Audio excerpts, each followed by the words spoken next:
This episode of Penn Point starts right now.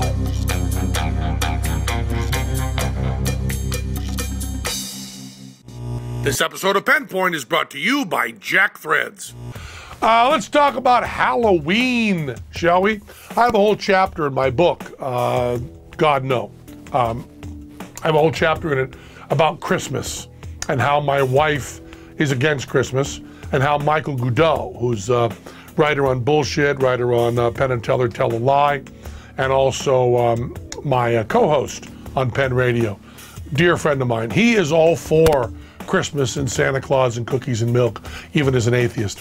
But my wife is dead set against it. No Santa Claus, no Christmas trees, no jive at all. She wants nothing to do with that. And we do our exchange of gifts on New Year's Day, which is also the day my mom died. That's all talked about in my book in detail. I want to talk about Halloween, because Halloween is what I think Christmas should become. People say Christmas has become secular, and I kind of believe that's true. I think if it weren't for my wife, I'd be okay celebrating Christmas completely with Santa Claus and everything, because I don't think it has much to do with Christ in the manger. You know, our creche that we had at my home when I was growing up, my parents at that time were Christian. My mom became atheist later. My dad died a Christian. But the creche that we had in our home had, you know, baby Jesus and the wise men and the sheep, farm animals and all that stuff. But it also had out of scale, gigantic Santa Claus and a gigantic foam Frosty the Snowman. So the baby Jesus was like, you know, Ho scale, H-O scale, you know, from Neil Young's Lionel Company.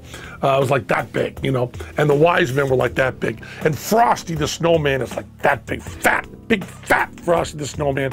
And Santa Claus with a sleigh. And so even in that creche, that symbol of Christianity, symbol of Christmas, Santa Claus and Frosty were bigger than the baby Jesus. So I think it's kind of secular. But Halloween is fabulous, because Halloween is completely secular. It's mostly an excuse, as far as I can tell, for high school and college-age women to dress as sluts. Seems to have nothing else to do. And then for little children to dress up in shit they get at Target to look like Spider-Man and other big corporate things. And the corporate stuff I like so much better than the religious stuff. Then they go out and get candy. As a matter of fact, our Halloween, we go to a place called Town Square, which is a big like shopping mall area, and each one of the stores puts out candy. So when you go to the stores, you line up in stores, and the stores give you little pieces of candy.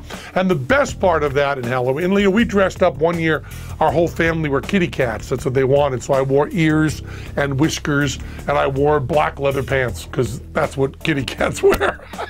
But it was only black, I had all black on, and my children looked very cute. I looked crazy, but my parents, my children looked very cute. And what I loved about Halloween at Town Square in Las Vegas is the Godiva candy store.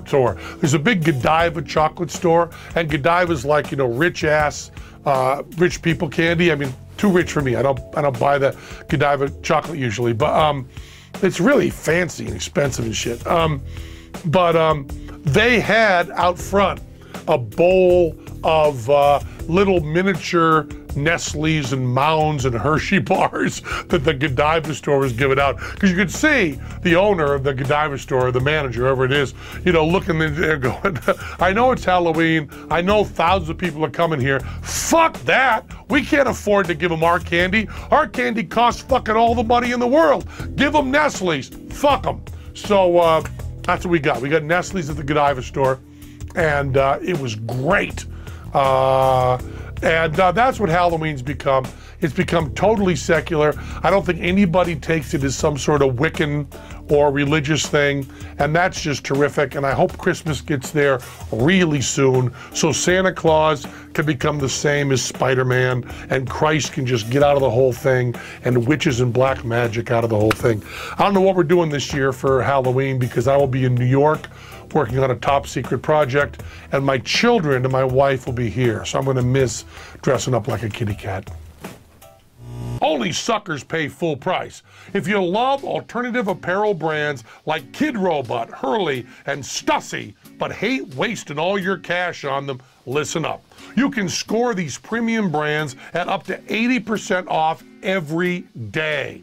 There's a new invite-only shopping club just for guys called Jack Threads, serving up street, skate, and surfwear brands at prices that will melt your brain.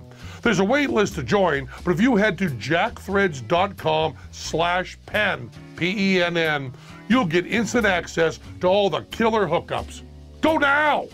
Oh, and to be mentioned that it's free to join, hit up jackthreads.com/pen, P-E-N-N, and you'll instantly start saving without having to leave the house.